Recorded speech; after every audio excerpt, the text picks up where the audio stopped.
So in this video, I have come up with some tips and some common silly mistakes which students usually commit in exams like J Advance. बहुत दिनों से मेरे पास में बच्चों के message आ रहे थे कुछ टिप्स के लिए।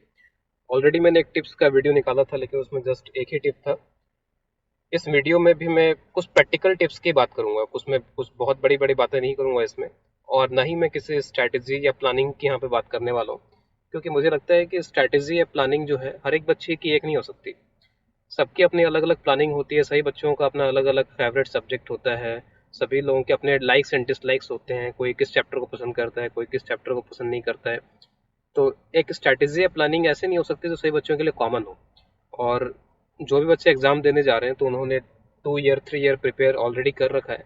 तो अगर उन्होंने 2 ईयर 3 ईयर प्रिपेयर कर रखा है तो उन्हें एक अच्छा आइडिया होगा कि उन्हें किस टॉपिक को पहले करना चाहिए, किस सब्जेक्ट को पहले करना चाहिए, किसको बाद में करना चाहिए। तो इस चीज़ का बहुत फेयर आइडिया सभी को अब तक हो गया होगा।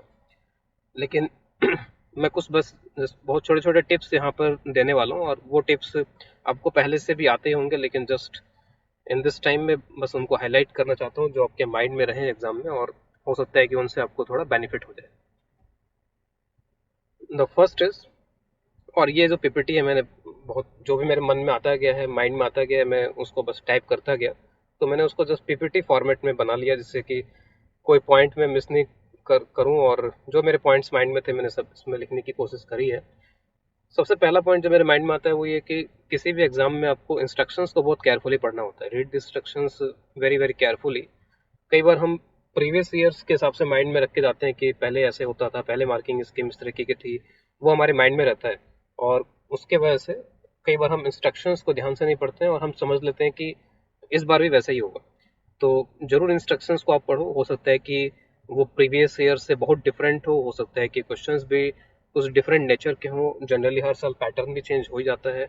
तो इंस्ट्रक्शंस को केयरफुली हमें वहाँ पे रीड कर लेना चाहिए, और उससे हमको आइडिया लग जाएगा कि किस तरह क्वेश्चंस को हमें करने का ज़्यादा बेनिफिट हो सकता है। जैसे अभी जो प्रेजेंट जो सिनारियो चल रहा है उसमें जो न्यूमेरिकल बेस्ड क्वेश्चंस होते हैं, न्यूमेरिकल आंसर बेस्ड, तो उसमें आंसर कुछ भी हो सकता है। तो वैसे क्वेश्चंस थोड़े से रिस्क ज़्यादा होते हैं, क्योंकि कोई भी कैलकुलेशन मिस्टेक अगर होती है तो उसमें आपको मार्क्स नहीं मिलेंगे। तो ऑब्जेक्टिव क्वेश्चंस फिर भी थोड़े यहाँ पर कम रिस्की होंगे, जो इसमें मल्टीपल चॉइसेस आपको दी होंगी। वैसे क्वेश्चंस थोड़े कम रिस्की होंगे, उसमें भी सिंगल चॉइसेस जो है कम रिस्की होंगे। तो जो भी आपके पास पैटर्न है उसके अकॉर्डिंगली आपको एक्ट करना होगा। उसके लिए जो भी इंस्ट्रक्शंस हैं उनको केयरफुली आपको रीड करना होगा। Next point is, don't panic if you are not able to solve 2-3 question succession. तो कई बार क्या होता है कि हम लगातार 2-3 क्वेश्चन नहीं हुए, बहुत फिर हम पैनिक सिचुएशन क्रिएट कर लेते हैं। हमें ये चीज़ हमेशा माइंड में रखनी चाहिए कि अगर हम प्रीवियस ईयर के क्वेश्चंस देखें तो जितने भी आप क्वेश्चंस देखोगे, अगर आपने थोड़ा अच्छे तरीके से प्रिपेयर कर रखा है, तो एटलीस्ट 50% क्वेश्चन ऐसे जरूर होंगे वहाँ पे जो हो सकते होंगे, जो सॉल्वेबल होंगे। All the previous year paper have at least 50% solvable questions for students with average preparation. तो जिन लोगों ने भी अपनी प्रिपरेशन ठीक ठाक कर रखी है उनको 50% क्वेश्चन तो जरूर मिल जाएंगे जो सॉल्वेबल होंगे, सॉल्व करने लायक होंगे। उन्होंने ऐसे क्वेश्चन पहले भी मोस्ट प्रॉब्ली कर रखे होंगे। लेकिन उसके लिए आपको पेशेंस रखने की जरूरत है। अगर 2-3 क्वेश्चन नहीं होते हैं तो आप सब्जेक्ट चेंज कर सकते हो, कुछ भी चेंज करके इस तरीके से आप अपने माइंड में रखो कि ऐसा होगा ही होगा। फिर भी अगर हम मान के चलें कि लेट्स से 2020 वैसे भी वर्स्ट ईयर है, और हो सकता है कि यहाँ पर इसमें भी वर्स्ट मिले आपको, सिचुएशन बहुत टफ मिले, तो वो सबके लिए टफ है। और आपका जो रिलेटिव परफॉर्मेंस है वो काउंट होगा, ना कि आपका जो एब्सोल्यूट परफॉर्मेंस है वो काउंट होगा। तो only relative performance will be count. आपको दूसरों से बेहतर करना है, ठीक है। आपको कोई एक फिक्स ये नहीं है कि आपको 100 में से 80 मार्क्स चाहिए, 100 में से 70 मार्क्स चाहिए। आप you have to do better than others, बस आपको ये माइंड में रखना है। Easy questions with lengthy calculations can be attempted later. कई बार क्या होता है, क्वेश्चंस हमें पता है कि कैसे करना है, लेकिन सब कुछ पता होते हुए भी उसमें जो कैलकुलेशंस हैं वो कैलकुलेशंस टफ हो सकते हैं, कैलकुलेशन बहुत लेंदी हो सकते हैं, डेटा हो सकता है कि अच्छे तरीके से नहीं फ्रेम किया गया हो, कुछ भी रैंडम डेटा हो। तो उस केस में हमें यही करना चाहिए, बेहतर यही होगा, अच्छा यही होगा कि लीव दोज क्वेश्चंस। हमें पता है कि करना कैसे है, बाद में अगर हमारे पास करने के लिए कुछ बचता नहीं है, बाकी क्वेश्चंस हमसे अगर नहीं हो रहे होते हैं बाद में, तो लेटर स्टेज में हम उनको बाद में कर सकते हैं अटेम्प्ट। फिलहाल के लिए उसको हम छोड़ सकते हैं कि ईजी तो है, लेकिन इसको हम बाद में करेंगे क्योंकि इसमें कैलकुलेशंस कुछ ज़्यादा ही हैं। सो extreme respect for easy questions. इस लाइन से मेरा मतलब ये था कि मैंने कई बार ये देखा है कि कई सारे स्टूडेंट्स ऐसा करते हैं कि उन्हें दिख जाता है अगर कोई बहुत आसान सा क्वेश्चन है, सभी तो नहीं करते होंगे लेकिन कुछ लोगों से बातचीत में मेरे को पता चला कि उन क्वेश्चंस को वो बात के लिए छोड़ देते हैं कि ये क्वेश्चन तो हमसे हो ही जाएंगे, ये तो बहुत ही आसान क्वेश्चन है, इसको तो हम कभी भी कर लेंगे, और वो बाकी के क्वेश्चंस करने लग जाते हैं जिसमें उनको टाइम, ऐसा लगता है कि उनको टाइम ज़्यादा लगेगा, उनको पहले कर लो, इजी क्वेश्चंस को तो कभी भी कर लेंगे। तो कभी भी कर लेंगे ये जो थिंकिंग है ये एग्जाम में नहीं करनी चाहिए, क्योंकि एग्जाम में आप जैसे ही आपको क्वेश्चन मिले आप तुरंत उनको कर दो, आप अपने मार्क्स जो है इंश्योर कर लो कि हमारे ये मार्क्स पक्के हो गए बिल्कुल, उसमें आप किसी भी तरीके का कोई भी केयरलेसनेस आपको नहीं दिखानी चाहिए। और लास्ट लाइन भी बड़ी इंपॉर्टेंट है कि be extremely careful in calculation in this questions. तो आपको इजी क्वेश्चंस के लिए बहुत रिस्पेक्ट देनी होगी, और रिस्पेक्ट इसलिए भी देनी होगी क्योंकि वो इजीली आपको मार्क्स दे सकते हैं, आपके लिए एक तरीके से बेनिफिशियल हो सकते हैं। तो इनमें कैलकुलेशंस को भी बहुत ध्यान में रखना होगा आपको। कुछ कैलकुलेशन पॉइंट ऑफ व्यू से मैंने कुछ पॉइंट यहाँ पर लिखे हुए, जैसे फॉर एग्जांपल आपने कई बार देखा होगा कि क्वेश्चंस रेशियो बेस्ड क्वेश्चंस आते हैं कि किसी का रेशियो पूछ लिया कि ये रेशियो क्या होगा, और ऑप्शंस में कई बार आपको दिखेगा कि 3/5 भी है ऑप्शन में और 5/3 भी है। जब इस तरीके के ऑप्शंस हो तो आपको केयरफुल हो जाना चाहिए, आपको जरूर आपका आंसर एक बार चेक कर लेना चाहिए कि आपसे जो रेशियो पूछा गया था वो A/B का पूछा गया था या फिर B/A का पूछा गया था, ये आपको जरूर इंश्योर कर लेना चाहिए। लेकिन अगर मान लीजिए कि जो चार ऑप्शन दिए गए, एक 7/2 दे दिया, एक 3/5 दे दिया, एक बार 4/3 दे दिया, और एक बार लेट से 1/2 दे दिया, अगर ये चार ऑप्शन चार बिल्कुल अलग अलग हैं, इसमें कुछ इस तरीके का नहीं है, फिर अब थोड़ा सा ये आपको अगर ये ध्यान में नहीं भी रहता है कि A/B निकालना था कि B/A निकालना था, आप थोड़ा सा यहाँ पे केयरलेस होना अफोर्ड कर सकते हो। यानी कि केयरलेस होने से मेरा मतलब है कि आपको ध्यान देने की जरूरत नहीं कि रेशियो किसका निकालना था। अगर आपका आंसर 2/7 आ गया तो आपको पता है कि ठीक है 7/2 आंसर हो गया, आपका आंसर अगर 5/3 भी आ गया तो आपको पता है कि 3/5 आंसर हो जाएगा। लेकिन अगर 3/5 भी ऑप्शन में है और 5/3 है, फिर इस तरीके के जो क्वेश्चन हैं वो थोड़े से रिस्की हो जाते हैं। उसमें आपको लास्ट में जरूर आपको चेक कर लेना चाहिए कि आपने रेशियो जो पूछा गया था वही निकाला है या फिर इसका कुछ अलग निकाल दिया है। कुछ पॉइंट जो यहाँ पे मैंने लिखे नहीं लेकिन फिर भी मुझे अभी याद आ रहे हैं तो उनको मैं यहाँ पे इंक्लूड करूंगा। कैलकुलेशंस को जितना पॉसिबल हो सके लिख करके कीजिए। कई बार हम क्या करते हैं, माइंड में कुछ कुछ कैलकुलेशंस कर लेते हैं, उसकी वजह से हमें लॉस हो जाता है। जैसे कई बार, जस्ट मैं एक एग्जांपल दे रहा हूँ कि इस तरह की कुछ इक्वेशंस आ जाती हैं और उसमें मान लीजिए मुझे एक्स कैलकुलेट करना है, कुछ कैलकुलेट करना है मुझे यहाँ पे, तो कई बार हम माइंड में क्रॉस मल्टीप्लिकेशन कर लेते हैं और वो उल्टे पुल्टे क्रॉस मल्टीप्लिकेशन हो जाते हैं। एक फेमस एग्जांपल ये है, जैसे आई कैप, जे कैप, के कैप, इनका जब हमें क्रॉस लेना होता है तो सभी को पता है कि के कैप क्रॉस आई कैप करेंगे तो प्लस जे कैप आएगा, लेकिन अगर आई कैप क्रॉस के कैप करेंगे तो माइनस जे कैप आएगा। तो मेरा यहाँ पर एडवाइस ये है कि अब इसको लिख करके करो, ये सर्किल आप बना लो, भले आपको 2-3 सेकंड लगेंगे सर्किल को बनाने में, इस पे मार्क करने में, लेकिन जो इस तरीके के क्रॉस करने वाले जो क्वेश्चंस इस तरीके का आपको कहीं पर यूज करना पड़ेगा, आई कैप क्रॉस के पे के कैप क्या होगा क्या नहीं होगा, प्लस माइनस के गलती होने के चांसेस बहुत ज्यादा इसमें हो जाते हैं। कई बार आप इसको प्लस जे कैप लिख दो, कई बार हो सकता है कि सही जो होता है माइनस जे कैप वो लिख दोगे। तो ये जरूर आप एक सर्किल बना करके इसको करो, तभी इसमें आप इंश्योर कर पाओगे कि सिली मिस्टेक ना हो। हमारा आइडिया ये कि हम सिली मिस्टेक को मिनिमाइज करना चाहते हैं। जो क्वेश्चन हमसे हो रहे हैं एटलीस्ट उनके आंसर हम सही निकालें, अगर उनमें हम गलती करेंगे तो फिर we will be in big trouble. एक और वैरायटी यहाँ पर सिली मिस्टेक्स या फिर एक तरीके से क्वेश्चंस छोड़ने से रिलेटेड है ये, कि some questions are merely based on units and dimension.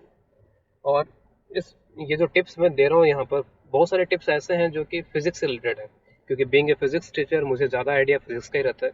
तो फिजिक्स में ज़्यादातर टिप्स आपको ऐसा लगेगा कि फिजिक्स के हिसाब से ही है, और हो सकता है कि दूसरे सब्जेक्ट में भी काम में आ जाए। Some questions are merely based on units and dimension in physics, जिसके कुछ एग्जाम्पल मैंने यहाँ पे दिखा रखे हैं। और ये क्वेश्चंस ऐसे होंगे कि आपको ऐसा लगेगा कि ऐसा तो कभी मैंने पढ़ा ही नहीं है, ये तो सिलेबस में ऐसा कभी दिखा ही नहीं, ना किसी ने पढ़ाया आज तक, पता नहीं कहाँ से आ गया ये क्वेश्चन। जैसे ये बूमरैंग का क्वेश्चन दिया हुआ है।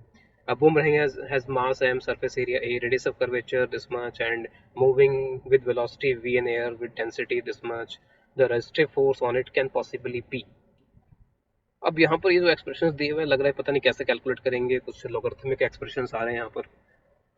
कई बार ऐसे क्वेश्चंस मिलेंगे लेकिन वो क्वेश्चंस यूनिट्स एंड डायमेंशन के होंगे। अब एग्जाम में तो लिखा नहीं होता है कि ये क्वेश्चन किस चैप्टर का है, चैप्टर तो वहाँ लिखा हुआ मिलेगा नहीं आपको। कई बार क्या होता है, जब हम क्वेश्चंस घर पे कर रहे होते हैं, असाइनमेंट्स कर रहे होते हैं, एग्जाम में नहीं कर रहे हो, एग्जाम से पहले जब घर पे कर रहे होते हैं प्रैक्टिस, जनरली चैप्टर हमको पता होता है कि किस चैप्टर के हम क्वेश्चंस कर रहे हैं। जब हम फुल टेस्ट दे रहे होते हैं तब बात अलग होती है, लेकिन जनरली हमारी प्रिपरेशन में हमेशा ये रहता है कि इस चैप्टर के क्वेश्चन हम कर रहे हैं, तो जब हमको चैप्टर पता होता है तो एक साइकोलॉजिकल हमारे माइंड में होता है कि यस, ये इसमें यूज होगा। फॉर एग्जाम्पल, जब हम कंजर्वेशन ऑफ एंगुलर मोमेंटम पढ़ रहे होते हैं तो कहीं ना कहीं से हमारे माइंड में आता रहता है कि इस क्वेश्चन में ये यूज कर लो, conservation of angular momentum use कर लो, तो हमारा माइंड कंडीशन हो जाता है। लेकिन वहां पर तो ये लिखा हुआ आएगा नहीं कि यूनिट्स एंड डायमेंशन का है। अब आप देखो, इसमें जितने भी टर्म्स दिए हुए हैं सब में यूनिट्स और डायमेंशन जो है वो डिफरेंट डिफरेंट है। कहीं पे rho V A by R square लिखा हुआ है, कहीं पे rho V square A by R लिखा हुआ है। और आपको पता होना चाहिए कि लॉग के अंदर ये जो क्वांटिटी आती है डायमेंशन लेस होती है, और ओवरऑल जो लॉग है वो भी पूरा डायमेंशन लेस होता है। तो वैसे तो ये, और हमें अल्टीमेटली फोर्स का डायमेंशन यहाँ पे चाहिए कि जो भी यहाँ पे फोर्स का डायमेंशन को सेटिस्फाई कर रहा होगा वही हमारा आंसर हो जाएगा। तो आपने कई बार देखा होगा फ्लूइड मैकेनिक्स वगैरह में भी, इन सब में भी, कि फोर्स का एक डायमेंशन होता है रो ए वी स्क्वायर। कहाँ से आता है? Rate of change in mass, किस रेट से मास फ्लो कर रहा है, d m by d t, इसको वी से मल्टीप्लाई किया तो एक तरीके से rate of change in momentum यहाँ पर ये बन गया इसमें। और d m by d t rho A v यहाँ पे कंटिन्यूटी इक्वेशन आ जाता है, तो रो ए वी स्क्वायर। तो रो ए वी स्क्वायर आपको जहाँ पर दिख रहा होगा उस तरीके का वहाँ पर ये हो सकता है। जैसे यहाँ पे रो ए वी स्क्वायर इसमें तो दिख रहा है, लेकिन नीचे आर भी दिख रहा है, रेडियस भी दिख रहा है, ठीक है, जो कि नहीं हो पाएगा इसमें। इसके अलावा जो फोर्थ ऑप्शन है रो ए वी स्क्वायर और एक आर स्क्वायर, वो भी एक एरिया ही है, तो रो ए वी स्क्वायर बचेगा। तो फोर्थ ऑप्शन लगता है कि हो जाएगा। बाकी आपको लॉग भी चेक करना पड़ेगा कि लॉग में डायमेंशन लेस है कि नहीं है। एक और एग्जांपल मैंने लिया हुआ है, this is given in objective question of HCV में दिया हुआ है यहाँ पर। इसमें एक फ्रेम में आपको इलेक्ट्रिक फील्ड मैग्नेटिक फील्ड दिए गए हैं, दूसरे फ्रेम का इलेक्ट्रिक फील्ड और मैग्नेटिक फील्ड पूछे जा रहे हैं। ऑब्वियसली कि ये जो फील्ड ट्रांसफॉर्मेशन है वो हमारे सिलेबस का पार्ट नहीं है और उनको पूछना भी नहीं चाहिए। लेकिन अगर आप ध्यान से देखो इसमें, तो हर एक में आपको दिखेगा कि डायमेंशन का कुछ चक्कर पड़ रहा है यहाँ पे। और इलेक्ट्रिक फील्ड और मैग्नेटिक फील्ड को आप इस तरीके से आपस में रिलेट कर सकते हो। Electric field is equal to velocity times magnetic field, ये डायमेंशन के हिसाब से बोल रहा हूँ मैं। अगर आपको ये चीज माइंड में रहती है तो आप इस क्वेश्चन को बहुत आसानी से कर सकते हो। जैसे डी ऑप्शन यहाँ पे करेक्ट है, इलेक्ट्रिक फील्ड यहाँ पे आ रहा है, फिर यहाँ पे भी इलेक्ट्रिक फील्ड आ रहा है, वी इंटू बी भी इलेक्ट्रिक फील्ड होता है, तो दिस इज अ पॉसिबिलिटी कि ये सही हो सकता है यहाँ पे। तो ऐसे कई क्वेश्चन आपके सामने आ सकते हैं जो आपको लगेगा कि सिलेबस से बाहर है, लेकिन वो यूनिट्स एंड डायमेंशन से पूछ रहे होंगे। तो you must keep in mind कि ऐसा भी हो सकता है। आपको एक बार सबके डायमेंशन जरूर चेक कर लेना। अगर आप फिजिक्स में क्वेश्चन छोड़ रहे हो तो जस्ट चेक द डायमेंशंस को आप चेक करो। अगर वो वेरिएबल्स में दिए, वो ऑब्वियस है कि वेरिएबल्स में दिए होंगे तभी आप डायमेंशंस चेक कर पाओगे।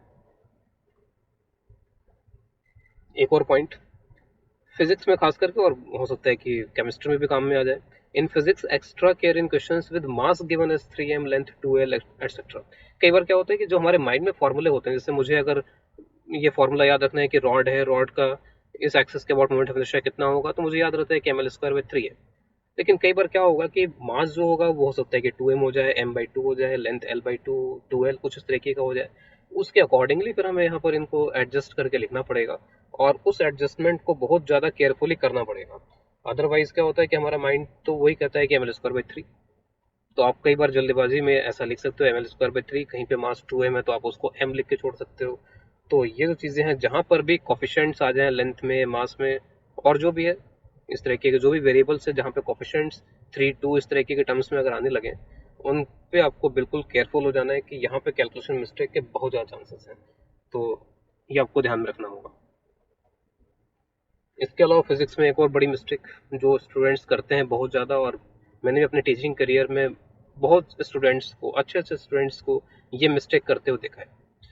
फिजिक्स में अगर डायग्राम दिया हुआ है कहीं पर, तो आप ये जरूर इंश्योर करो कि वो डायग्राम वर्टिकल प्लेन में बना हुआ है या फिर हॉरिजॉन्टल प्लेन में बना हुआ है। क्योंकि हमें तो डायग्राम 2D प्लेन में बनाने होते हैं, पेपर पे या फिर कंप्यूटर स्क्रीन पे कहीं पे भी डायग्राम दिया होगा वो तो एक 2D प्लेन में दिया होगा। लेकिन वहां पर क्वेश्चन में जरूर लिखा होता है कि ये हॉरिजॉन्टल प्लेन में सिस्टम है या सिस्टम वर्टिकल प्लेन में है। हॉरिजॉन्टल प्लेन में है तो ग्रेविटी अलग तरीके से रोल प्ले करेगी, डायग्राम अलग तरीके का बनेगा। वर्टिकल प्लेन में तो वर्टिकल प्लेन में ग्रेविटी जो है मूवमेंट में अपना सपोर्ट या फिर जो भी अपोज वो दे सकती है। तो इसका आपको बहुत ध्यान रखना पड़ेगा कि वर्टिकल प्लेन में डायग्राम है या फिर हॉरिजॉन्टल प्लेन में। और कई लोगों को ये नॉर्थ ईस्ट वेस्ट साउथ ये सब भी क्लियर नहीं होते कि नॉर्थ ईस्ट वेस्ट साउथ ये सब किधर है। हमेशा जो नॉर्थ ईस्ट वेस्ट साउथ होते हैं अलोंग दिस सरफेस होते हैं। This directions are always along this surface. बहुत से लोग क्या करते हैं, वाई एक्सेस और वर्टिकल इन सभी को एक जैसे ही मान लेते हैं कि वर्टिकल का मतलब होता है वाई एक्सेस या वाई एक्सेस का मतलब होता है वर्टिकल। एक्स वाई एक्सेस आप हॉरिजॉन्टल में भी ले सकते हो, कहीं पर भी ले सकते हो, जैसे मर्जी पड़े आप वैसे ले सकते हो। तो वाई एक्सेस का मतलब वर्टिकल और एक्स एक्सेस का मतलब हमेशा हॉरिजॉन्टल मान लेते हैं। तो ये सब चीज़ें माइंड में नहीं रखनी है, हमने बढ़िया से डायग्राम को देखना समझना है यहाँ पे, उसके अकॉर्डिंगली यहाँ पे डिसीजन लेना है कि यहाँ पे डायग्राम जो है एक्चुअल में किस प्लेन में है। उसके अकॉर्डिंगली आपकी मोमेंटम कंजर्वेशन, एनर्जी कंजर्वेशन में भी सब कुछ चेंज हो जाता है। बहुत बार मैंने यूट्यूब पे जो वीडियो डाले हैं उसमें स्टूडेंट्स कमेंट करते हैं कि यहाँ पर आपने एमजी को लिया ही नहीं है, ग्रेविटेशनल पोटेंशियल एनर्जी को लिया ही नहीं है। लेकिन फिर मैं उनको कहता हूँ कि ये हॉरिजॉन्टल प्लेन में सारा मोशन हो रहा है। अगर हॉरिजॉन्टल प्लेन में कंप्लीट मोशन हो रहा है then in that case there is no gravitational potential energy. फिर बाद में उनको रियलाइज होता है कि यस, कि ये जो डायग्राम है वो हॉरिजॉन्टल प्लेन में है। तो आप जरूर इन सब चीज़ों का ध्यान रखो कि जो डायग्राम है वो किसने बना हुआ है। जल्दबाजी में कई बार क्या होता है कि हम लैंग्वेज को ढंग से पढ़ नहीं पाते हैं और डायग्राम को देख करके एक्ट करना शुरू कर देते हैं। तो ये सब चीज़ें सुसाइडल हो सकती हैं वहाँ पर। डायग्राम को भी देखो और उसके साथ साथ जो लैंग्वेज है उसको भी केयरफुली रीड करना होगा। Then only you can do the question in the right way. इस पे मैंने एक वीडियो ऑलरेडी बनाया हुआ है, don't leave a question without reading it. कई बार क्या होता है हमारे माइंड में पहले से ये रहता है कि वेव्स मैंने थोड़ा कम पढ़ा हुआ है, थर्मोडायनेमिक्स थोड़ा कम पढ़ा हुआ है, तो उसके क्वेश्चन आप देखते ही छोड़ देते हो। या कई बार डायग्राम आपने पढ़ा भी हुआ है लेकिन डायग्राम आपको लग रहा है कि बहुत डरावना सा है, बहुत डेंजरस सा डायग्राम, कुछ बड़ा सा डायग्राम दे रखा है, तो आप क्वेश्चन पढ़ते नहीं हो, लेकिन बिना पढ़े ही आपको ये लग जाता है कि वो मुझसे नहीं होगा। और कई बार ऐसे क्वेश्चंस बहुत इजी निकल करके आ जाते हैं, फिर आपको एग्जाम से बाहर निकलने के बाद पता चलता है कि this was very easy question. तो आपको पढ़ने के बाद ये डिसीजन लेना है कि आपको क्वेश्चन छोड़ना है कि नहीं छोड़ना है। और इस पे वैसे मैंने डिटेल में ऑलरेडी एक वीडियो बना रखा है, तो उस अब इस पे मैं ज़्यादा बात नहीं करूंगा क्योंकि ऑलरेडी इस पे एक वीडियो मैंने डिटेल वीडियो बना रखा है इसी टिप के ऊपर। द लास्ट वन, कि जेई जो है वो क्या चेक करता है? JEE check your preparation. Obviously बात है, प्रिपरेशन को चेक करता है, आपके नॉलेज को चेक करता है, आपके मेंटल स्ट्रेंथ को चेक करता है, आपके पेशेंस लेवल को चेक करता है। ठीक है, ये सारी चीज़ों को चेक करता है JEE. The first two don't guarantee good performance if you don't have the last two. First two का मतलब प्रिपरेशन अच्छी कर रखी है, नॉलेज अच्छी खासी आपकी हो रखी है, लेकिन आप मेंटल स्ट्रेंथ नहीं दिखा पा रहे हो वहां पर, आप पेशेंस नहीं दिखा पा रहे हो, पेशेंस लूज कर रहे हो। एक क्वेश्चन या दो क्वेश्चन नहीं हुए तो अब की हालत खराब हो गई कि क्या होगा, कैसे होगा, क्या करूंगा मैं क्या कर पाऊंगा, ये सब सोचने अगर लगेंगे तो फिर दिक्कत होगी वहां पे। क्योंकि just it is just an exam, बस एक एंट्रेंस एग्जाम है कॉलेज का, ऐसे ज़्यादा कुछ नहीं है यहाँ पर। ये लाइफ में हर मोमेंट पे हर जगह आपको अपनी जो मेहनत है, हार्डवर्क है, उसको बनाए रखना होगा। हर एक लेवल पे हार्डवर्क बनाना होगा, तभी आप लाइफ में जो हम एक सक्सेस का एक बड़ा मीनिंग अगर देखें तो वो यही है। ये नहीं है कि बस हमने एग्जाम सही से कर लिया, क्रैक कर लिया, तो उसके बाद में जो कहते हैं ना हमारी लाइफ सेट हो गई, तो this is nothing like that. आपको हर एक टाइम, हर एक मोमेंट पे अपने आप को सिंसियरली अपनी प्रोग्रेस को चेक करना होगा, हार्डवर्क करते रहना होगा, भले आप कॉलेज में हो या आप जॉब कर रहे हो, कुछ भी कर रहे हो। कंपटीशन इज एवरीवेयर, कहीं पर भी आप कंपटीशन से बच नहीं सकते हैं। तो you have to maintain your calm throughout the exam. This is very important. Maintain your calm throughout the exam. And other important point is, कई बार क्या होता है कि एट द एग्जाम सेंटर आप क्राउड को देख करके, बहुत सारे बच्चों को देख करके आप घबरा जाते हो। और फिर कई बार वहाँ पे कुछ बच्चे की आदत होती है कि नोट्स निकाल के रिवाइज कर रहे हैं, कुछ कर रहे हैं, उनके पास हो सकता है कुछ अच्छे अच्छे मटेरियल आपको देखने को मिले, वो मटेरियल आपने ना पढ़े हो, तो आपको लगता है कि इन्होंने तो अच्छे से मटेरियल से तैयारी कर रखी है, उसने वहाँ से तैयारी कर रखी है, मैंने तो कुछ नहीं किया ऐसा। तो उनको देख के आपको घबराना नहीं है, आपको अपनी तैयारी के ऊपर कॉन्फिडेंस रखना है, जो भी आपने किया है उसको। अपनी प्रिपरेशन को आप किसी से डिस्कस मत करो, दूसरे की प्रिपरेशन को मत सुनो, आप पढ़ाई से रिलेटेड कोई बात वहाँ पे करो ही नहीं, क्योंकि यह कॉन्फिडेंस को बहुत ज़्यादा गिरा देता है। वहाँ पे एक छोटी छोटी चीज़ से कॉन्फिडेंस गिर सकता है आपका। और पेपर वन हो जाने के बाद में फिर आप इन बिटवीन जो टाइम होता है उसमें आप पेपर वन का बिल्कुल डिस्कस मत करो कि पेपर वन में मेरे साथ में क्या हुआ, क्या नहीं हुआ, तुमने कैसे किया। उससे कई बार क्या होता है कि आपकी गलती, अगर आपने कहीं पे कुछ गलत कर रखा हो, तो वो गलती अगर पकड़ में आ जाती है कि पेपर वन में मेरे से ये गलती हो गई, ये सिली मिस्टेक हो गई है, ये क्वेश्चन में मैंने गलत ऑप्शन मार्क कर दिया है, कई बार डिस्कशन में चीज़ें निकल करके आ जाती हैं, तो उससे फिर उस कॉन्फिडेंस के साथ में फिर सेकंड पेपर में जाना बड़ा मुश्किल हो जाएगा। सेकंड पेपर और हर एक पेपर को बिल्कुल इक्वली आपको सही तरीके से देना है।